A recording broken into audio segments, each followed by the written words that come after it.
Building wealth and making money in agriculture is very, very possible if you invest in these three things I'm about to mention in this video. So, welcome to the channel, everyone. For those that are seeing me for the first time, hello, I'm Family Julie, and on this channel, I talk about everything agriculture. I show you the business side of agriculture. So that's what my channel is all about.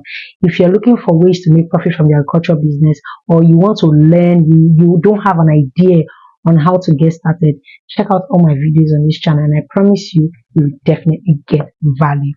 All right, in today's video I want to talk about top 3 agriculture business investments I will recommend for anyone to do if you really want to build wealth in agriculture business. Now, when it comes to agriculture, people think it's just farming, but agriculture is beyond farming, and we have different ways you can make money from agriculture. I think I preach this all the time. You have different ways you can make money from agriculture, but some of the ways takes time, and that is why some people shy away from it. You will think, oh, let me quickly cultivate these short-term crops, I'll quickly make my money. Not knowing that the short-term crops or the short-term investments you'll be doing requires more energy, more time, and more money than these long-term ones I'll be talking about in this video. So if you like videos like this, please smash the like button. For those that have not subscribed to the channel, the best way to help me grow on this YouTube platform is to subscribe. So please subscribe if you're getting value. Let's dive into the video in proper. The first aspect I will advise you to go into will be real estate, farmland real estate. So I don't know why I call this farmland real estate, but in just simple terms, go to villages where lands are cheap, buy them, and maybe lease it out to farmers. So that's what I do now. I go get farms. I can get lands as low as 800,000 per acre, 1 million per acre. Then I lease it out to farmers, pending when I want to use it, because it's not all the farmlands I have that I'm cultivating on, but having them, I know that I have something that is securing my money for me. Also, is a means for me to help local farmers that cannot afford farmland. So I have 5 acres currently that I lease out free to some farmers to cultivate potato on, just on the agreement that once the potato is ready, I'm going to take a certain portion. So I'm giving you land for free. All you need to do is take care of the land, cultivate whatever you want to cultivate.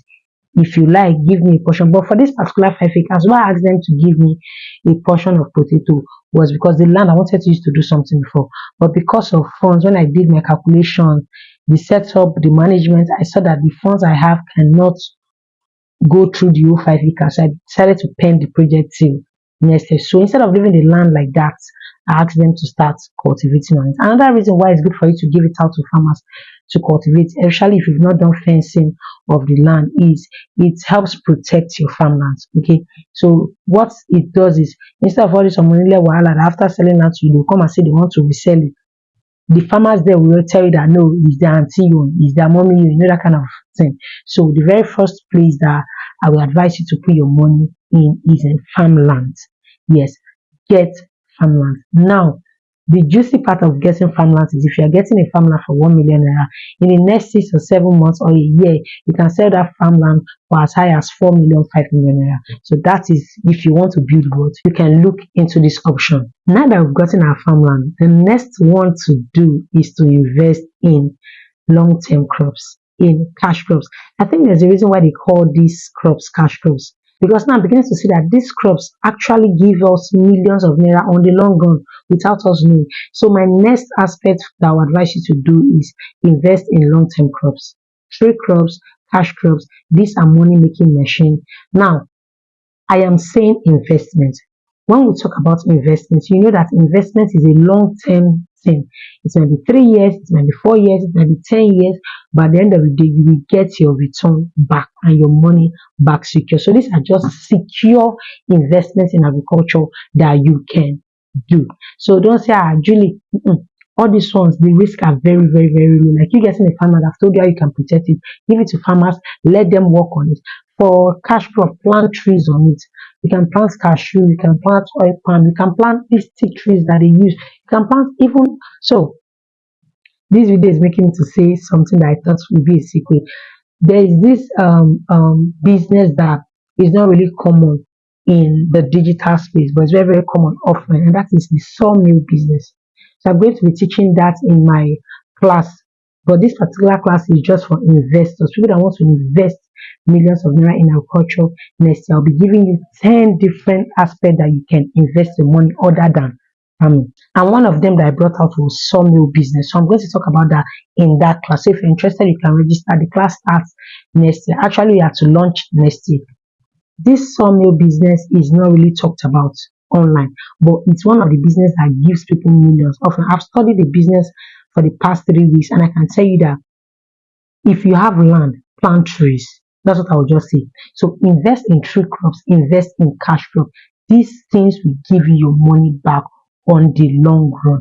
Take for example, you that you got maybe 24 acres of land where you're starting on your farming journey and you're planting cucumber, you're planting okra, you did livestock, you did this, and at the end of the day you got tired. I'm not doing farming again, Jerry. Farming is not profitable. But if you've invested in all these tree crops by now, they're already yielding for you. So it might take time, but on the long run, these crops gives us money. And finally, invest in commodities. Store produce. If you really want to make money from agriculture, you cannot overlook storage. Even if you're a farmer, you can still store the produce that you've cultivated. Storage is the deal. Storage helps us prevent food wastage. Storage gives more income to farmer. So do not overlook storage at all. You can store palm oil, you can store grain, you can store low produce, you can store. There's nothing you cannot store. So look into storage. And the good thing about storage business is you get your returns maximum 1 year. So you invest in maybe a 1 million naira in 1 year, that 1 million naira would have generated another money for you. So that is the thing about storage. Maximum 1 year, you will get your money back. And the thing about storage is it has risk. So the level of the risk you can take is the aspect that you should venture into when it comes to storage. But if you are looking at investing in agriculture and making your money back or making extra profits, these are the areas I will recommend for you to do. All right, let me know the one you are doing. Let me know the one you want to start doing. Let me know if you need my help in the comment section, and I'll be glad to help. If you got value, smash the like button. Don't forget to subscribe. Help us grow this year. Please subscribe to the channel, and I'm going to see you in the next video.